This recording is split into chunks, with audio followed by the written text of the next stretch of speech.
बिस्मिल्लाहिर्रहमानिर्रहीम। अस्सलाम वालेकुम। Program life with health with none other than surgeon doctor Javed Arshad साहब। अब तक हमने जिस डिजीज़ पर बात की, अवेयरनेस को लेकर, इंफॉर्मेशन को लेकर, ट्रीटमेंट को लेकर, अल्हम्दुलिल्लाह जिस तरह का फ़ीडबैक आ रहा है पर्सनली मेरे पास भी, तो मेरे लिए आई थिंक वो एक एनर्जी बूस्टअप करने वाली बात होती है।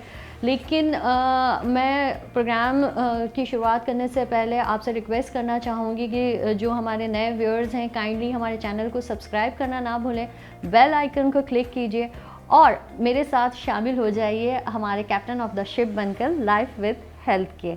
आज हम बात करेंगे बेड सोर की। हम बहुत दफ़ा हमारे इर्द गिर्द हमारी फैमिली में ऐसे बुज़ुर्ग होते हैं या फिर जो बेड पर ट्रीटमेंट के लिए बेड पर आइसोलेट हो जाते हैं, उनको लेकर डॉक्टर्स यही कहते हैं कि या तो हमने उनकी करवट चेंज करनी है या फिर ऑइंटमेंट आती हैं, क्रीम्स आते हैं ताकि उन्हें बेड सोर ना हो। लेकिन ये बेड सोर होते किस वजह से हैं? उस ऑटो इम्यून सिस्टम की वजह से की डेफिशिएंसी की वजह से होते हैं, या फिर वो जो इरिटेशन या वो रगड़ या फिर इचिंग, ये किस वजह से होती हैं? क्या इसकी वजूहात है? आज इस प्रोग्राम में हम जानेंगे। सबसे पहले आपकी मुलाकात करवाएंगे डॉक्टर साहब से। अस्सलाम वालेकुम। जी वालेकुम अस्सलाम। तो बेड सोर, अल्सर्स को अगर हम डिवाइड करें तो एक तो ट्रॉमेटिक अल्सर्स हैं, लेकिन जो इंसीडियस अल्सर्स होते हैं खुद हो जाते हैं उसमें बेसिकली 3 ब्रॉड हैं। एक डायबिटिक अल्सर है, एक डिक्यूबिटस अल्सर है और एक प्रेशर सोर है। बुज़ुर्ग लोग जो बिस्तर पे चले जाते हैं बीमारी की वजह से, जैसे आपने कहा शबाना, तो वो बीमारी की वजह जो होती है आम तौर पे ये स्ट्रोक के पेशेंट होते हैं जो बिस्तर पे चले जाते हैं। बूढ़े लोग होते हैं इसलिए ऑलरेडी इनमें कई प्रॉब्लम्स होते हैं। उनमें से एक प्रॉब्लम उनकी ब्लड सप्लाई का भी होता है। प्रेशर सोर की पैथोजेनेसिस में 3 फैक्टर इम्पॉर्टेंट हैं।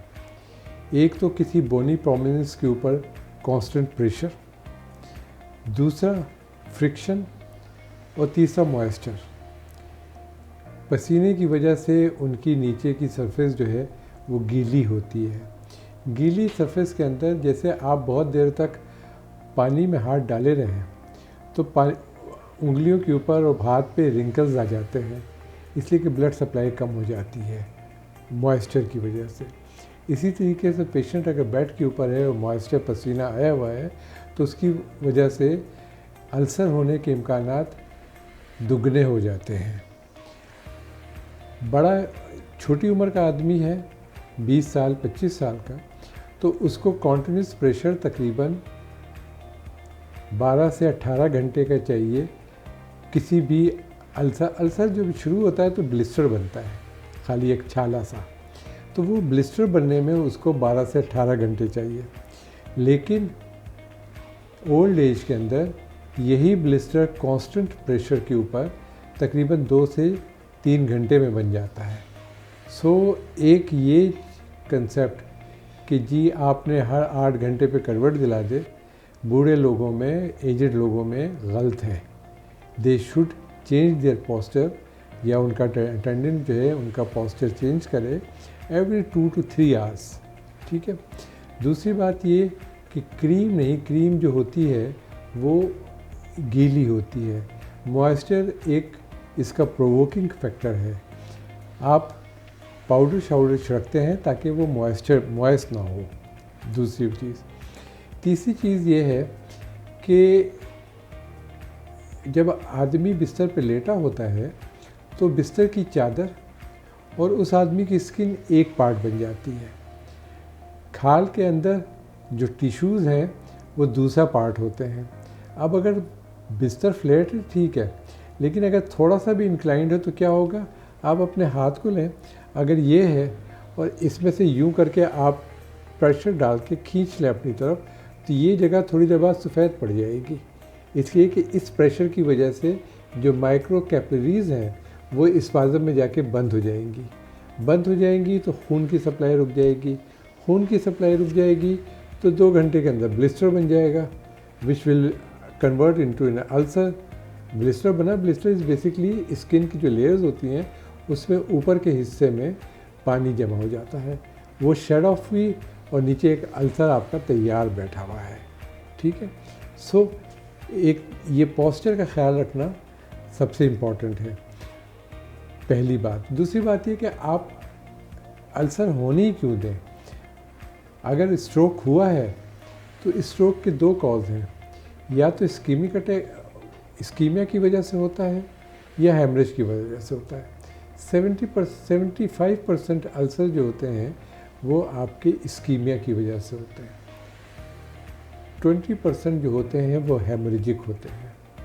तो उन दो चीज़ों को पहले आप कंट्रोल करने की कोशिश करें कि ये उस हाल ही में ना जाए कि जिसकी वजह से बेड रिडन हो जाए।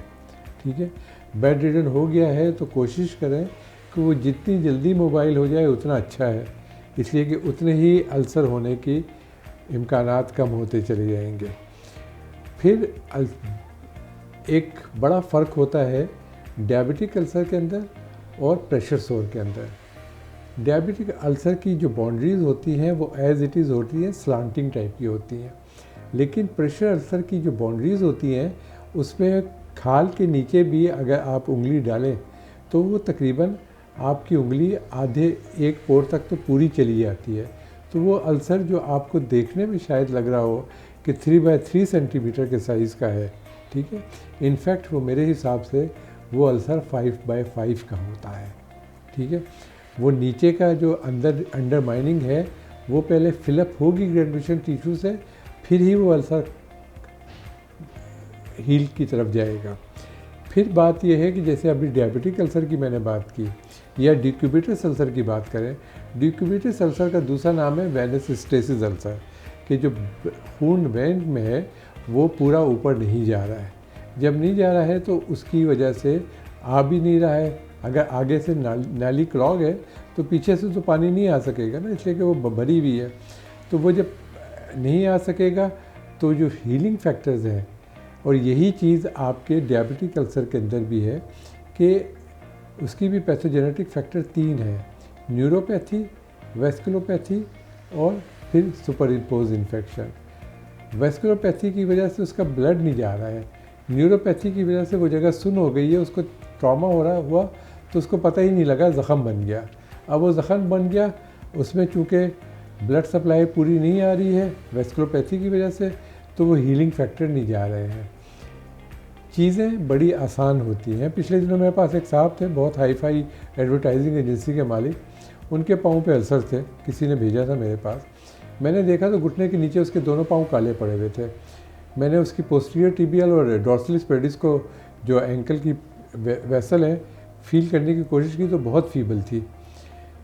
अब एक तरीका तो ये था कि मैं भी हर डॉक्टर की तरह कहता कि जाके डॉपलर कराएं। वो डॉपलर कराएगा, 6-8 हज़ार रुपये खर्च होंगे, 4-5 दिन लगेंगे रिपोर्ट के अंदर। मेरे पास ब्लड प्रेशर का उसका भी था, एंकल का भी था, और नॉर्मल ब्लड प्रेशर के लिए भी था, ब्रेकल के लिए। मैंने वहीं पे बैठे बैठे उसका ब्रेकल ब्लड प्रेशर चेक किया, एंकल पे ब्लड प्रेशर चेक किया, दोनों को एक दूसरे के साथ डिवाइड किया। ये क्राइटेरिया है, बुकिश क्राइटेरिया है, इंटरनेशनल क्राइटेरिया है, ankle brachial index ABI। Ideally ये 1 to 1.2 तक होना चाहिए। उस पेशेंट का मैंने किया उस पहली दफ़ा, तो एक तो मुझे उसका कोई बैठे बैठे मैंने कर लिया, 5 मिनट में मेरे पास रिज़ल्ट आ गया। उस पेशेंट का कोई टाइम, कोई पैसा खर्च नहीं हुआ मज़ीद, ठीक है।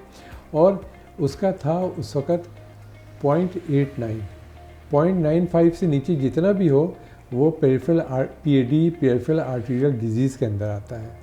मैंने उस बंदे को कहा कि यार अगर तुम ये नहीं ठीक कराओगे अपना, तो ये अल्सर मैं ठीक कर दूंगा, ये 4 महीने बाद फिर हो जाएंगे, इसलिए कि तुम्हारी सर्कुलेशन ही ठीक नहीं है।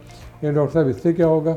मैंने कहा भाई सर्कुलेशन ठीक नहीं है तो साल, 1.5-1.25 साल के अंदर तुम्हारे पाँव दोनों काटने पड़ेंगे घुटने के नीचे से। देन ही रियलाइज़, मैंने कहा ठीक है डॉक्टर साहब, जिस तरह आप करना है करें। मैंने उसका किया। 1.5-2 महीने की ट्रीटमेंट के बाद जब वो मेरे पास से गया तो अल्सर खुद बहुत ठीक हो गए थे। I did anything for that, ठीक है। उसकी सर्कुलेशन जो थी वो 0.89 से बढ़ के 1.2 पे आ गई थी, ठीक है। ये बेसिक है। आपका प्रेशर अल्सर जो है ना, वो नाम ही प्रेशर है, ठीक है। तो वो जब नाम ही प्रेशर है तो आपका ब्लड सप्लाई नहीं जा रही उधर प्रेशर की वजह से, आप उसको रिस्टोर करें प्रॉपर तरीके से। Thank you so much doctor साहब। और आज हमने बात की बेड सोर की, कोशिश करेंगे कि इसी तरह की उन तकालीफ पर बात करें जिसका कहीं ना कहीं हमसे, हमारे जिस्म से वास्ता है। लेकिन मैं अगेन रिपीट करना चाहूँगी, चैनल को सब्सक्राइब करना मत भूलिएगा, बेल आइकन को क्लिक कीजिएगा और अगले प्रोग्राम तक का इंतज़ार कीजिएगा। अल्लाह हाफ़िज़।